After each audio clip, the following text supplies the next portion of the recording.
और गोस्वामी जी कथा श्रवण करा रहे हैं जयंत प्रकरण। अब हम जयंत प्रकरण में प्रवेश कर रहे हैं। तो गोस्वामी जी कहते हैं,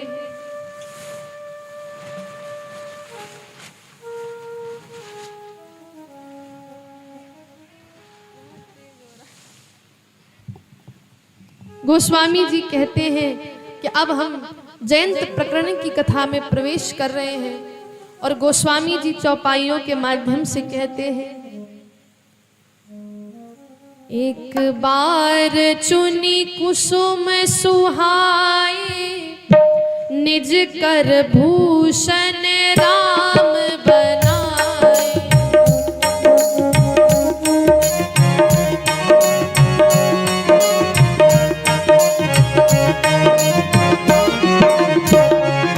कहते एक बार हमारे जो राम जी हैं उन्होंने क्या किया, सीता माँ के लिए सुंदर सुंदर आभूषण बनाए, सुंदर सुंदर पुष्प लाते हैं।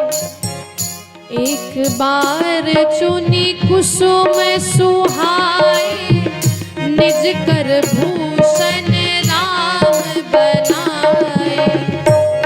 एक बार कुसुम सुहाए, निज कर भूषण राम बनाए। और सीता ही पहराए प्रभु सागर, सीता ही पहिराए प्रभु सागर।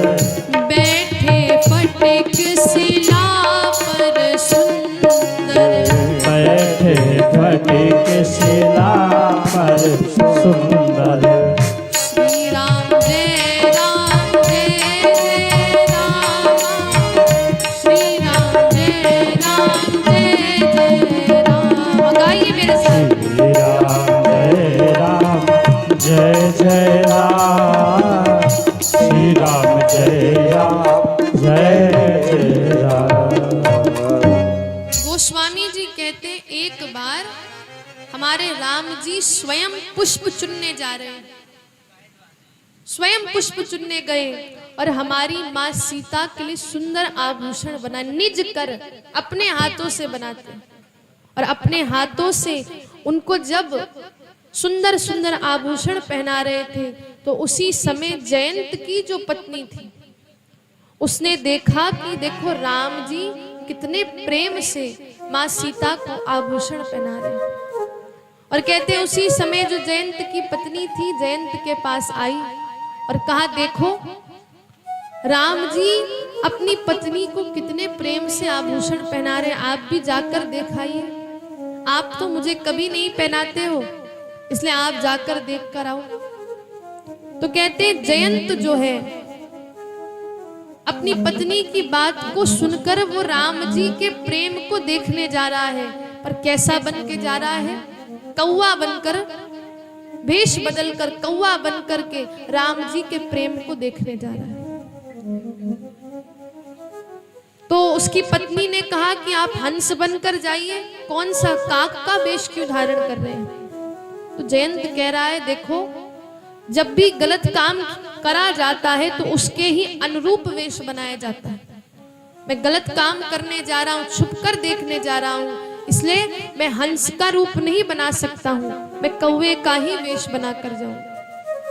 और कहते हैं कि काक का वेश बनाकर अब वो जयंत राम जी के समीप गया, सीता जी के समीप गया और सीता जी के चरणों को देखकर उसने अपनी चोंच मारी। तो कहते जैसे ही चोंच मारी हमारी माँ सीता के चरणों से रक्त की धारा बहने लगी। और प्रभु श्री राम ने जैसे ही देखा सीता माँ के चरणों से रक्त बह रहा है, रक्त प्रवाह हो रहा है, तुरंत हमारे राम जी ने अपना अस्त्र निकाला। तुरंत अस्त्र निकालते हैं और वो जो अस्त्र था वो जयंत के पीछे पीछे जा रहा है। अब ये जयंत इतना डर गया, इतना डर गया, अपने पिता के पास जाता है। जयंत के पिता कौन है? इंद्र। इंद्र के पास गया। इंद्र के पास जाकर कहता, पिताजी मुझे बचा लीजिए, राम जी का अस्त्र मेरे पीछे पीछे आ रहा है। अब इंद्र कहता, भैया भगवान से हम भी डरते हैं, इसलिए हम भगवान के अस्त्र से तुमको नहीं बचा सकते। और इस समय जयंत की हालत देखिए वैसी ही हो गई है जैसी दुर्वासा ऋषि की हो गई थी।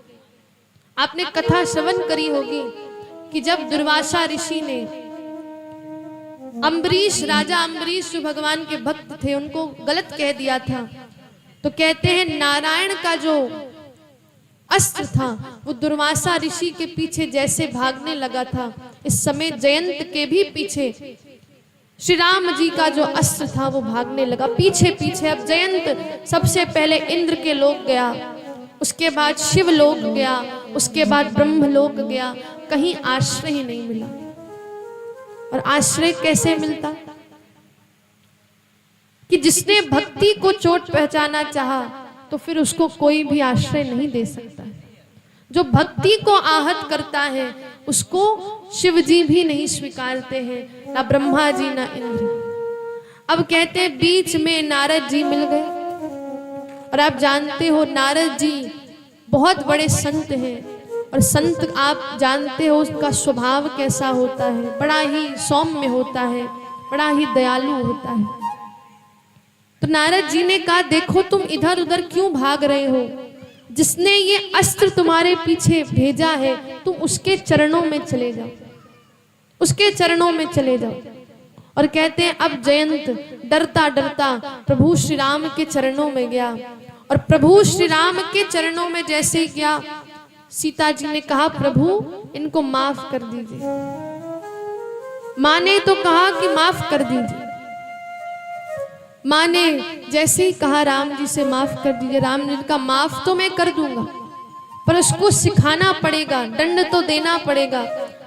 अगर दंड नहीं दूंगा तो पूरी दुनिया ये कहेगी कि इसने गलती करी और उसको दंड नहीं मिला। तो कहते हैं प्रभु श्री राम ने उसकी एक आंख फोड़ दी, जयंत की एक आंख फोड़ दी, और कहा कि अब तुम सबको समभाव से देखना, समान दृष्टि से देखना।